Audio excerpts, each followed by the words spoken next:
Okay, a bill that would bring back free school lunches for students passed unanimously in both the State House and Senate. And it now heads to Governor Ned Lamont's desk for a signature. State Representative Jamie Foster, who helped lead the charge for free school breakfast and lunches, joins us now. Thanks for joining us. I'm so happy to be here, and I'm really excited to be able to share this exciting news. Well, first, let's go over why this program was supposed to, or ended, I guess, in December.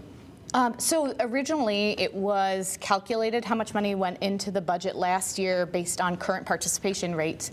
And that estimate ended up being a little short because the program is very popular.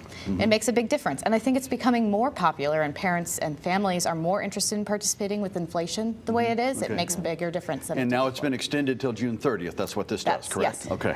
So we know that you're on the Public Health, Energy, and Technology and Children's Committee. So what are the plans for this committee moving forward to make sure that more students get these lunches? It's so important for so many kids. So there's a couple of bills, actually. It was something a lot of legislators heard about. So there's a bill in children's, and there's also a bill that's going straight to appropriations, and there's been House and Senate bill introductions. And so now it's just about how it gets funded. How do you have a fiscally responsible budget that funds a program like this? And is there a municipal part of contribution to making a program like this sustainable? And how will it continue to be funded to make sure families are eligible in perpetuity? I think what a lot of people are wondering right now is that, you know, there have always been programs to provide free meals at school for students in certain income levels and students who need them. What was different about what happened during the pandemic is it extended that to all students regardless of income level. Why is it important to extend that right now?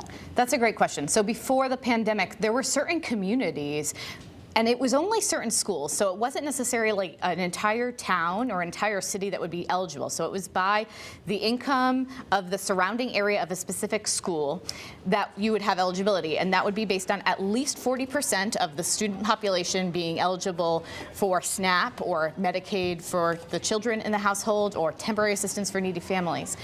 What happened with this program is we realized that there were a lot of folks that were on the cusp. That paperwork burden is huge for both departments, the school's food service departments, and for families to make that choice that they need that program now.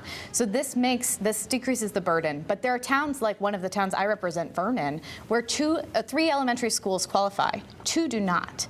And that provides a challenge across the district when kids are getting one ease of access in one school and not the same in another, and then those kids go to middle school and they're no longer getting that same ease of access. So this really levels the paperwork playing field, the burden playing field, and in towns that have 40% eligibility and towns that have 12. There are families on the cusp that this catches in the balance, and those families get a lot of help. And there are families who aren't on the cusp that this makes a big difference for anyways. Or if financial needs change, Yes. mid-school year or mid-summer even too. Yeah. Correct. All right. Well, thank you so much for joining us, Representative Foster. It was a pleasure to be here. Thank you for having me.